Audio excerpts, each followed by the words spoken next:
दक्ष news, सामान्यांच्या हक्कासाठी नेहमी दक्ष.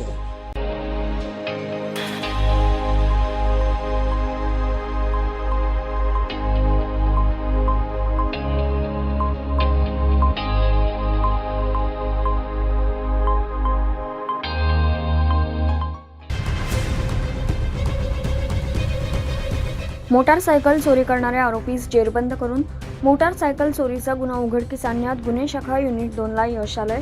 काही दिवसांपूर्वी नाशिकमधील MIDC चुंचाळे हद्दीतील संजीव नगर येथून मोटारसायकल चोरी झाल्याबाबत अंबड पोलीस स्टेशन येथे गुन्हा दाखल करण्यात आला होता.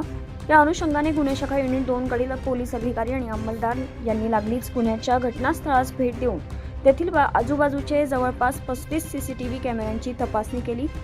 यात मोटारसायकल चोरी करणारा अज्ञात आरोपीचा शोध घेत असताना पोलीस हवालदार अतुल पाटील व पोलीस हवालदार मनोज परदेशी यांना मिळालेल्या गुप्त माहितीनुसार आरोपी संजीव नगर भाजी मार्केट अंबड येथे वावरत असल्याचं समजलं. त्यानुसार गुन्हे शाखा युनिट 2 चे अधिकारी आणि अंमलदार यांनी त्या ठिकाणी सापळा रचत रेहमत अली इदविशी यास ताब्यात घेतलंय.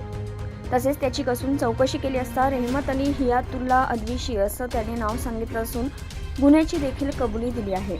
त्याच्या ताब्यातून एक हिरो कंपनीची मोटारसायकल जप्त करण्यात आली असून आरोपीस जप्त मुद्देमालासह अंबड पोलीस ठाणे अंकित MIDC चुंचाळे पोलीस चौकी यांच्या ताब्यात देण्यात आला आहे.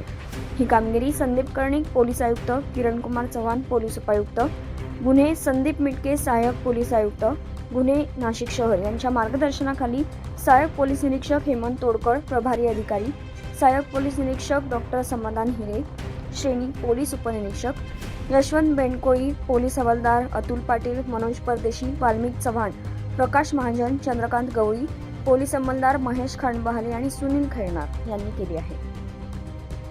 संकेत भंगाळे, दक्ष न्यूज, नाशिक. कुष्ठरोग हा शाप नाही तर एक उपचार योग्य आजार आहे. मायकोबॅक्टेरियम लॅप्रे जीवाणूमुळे होणारा हा जुनाट संसर्गजन्य रोग त्वचा, मज्जातंतू आणि नाकाच्या आतील त्वचेवर परिणाम करतो. सुन्नपणा, फिकट पॅचेस, बोटे वाकडी होणे किंवा नाक चोंदणे ही त्याची लक्षणे आहेत. संसर्ग झाल्यानंतर लक्षणे दिसायला 5 ते 20 वर्ष लागू शकतात, पण घाबरण्याचं कारण नाही. मल्टी ड्रग थेरपीने हा रोग पूर्णपणे बरा होऊ शकतो. म्हणूनच वेळेवर निदान करा, उपचार घ्या आणि जागरूकता पसरवा. सार्वजनिक आरोग्य विभाग, नाशिक महानगरपालिका द्वारे जनहितार्थ प्रसारित.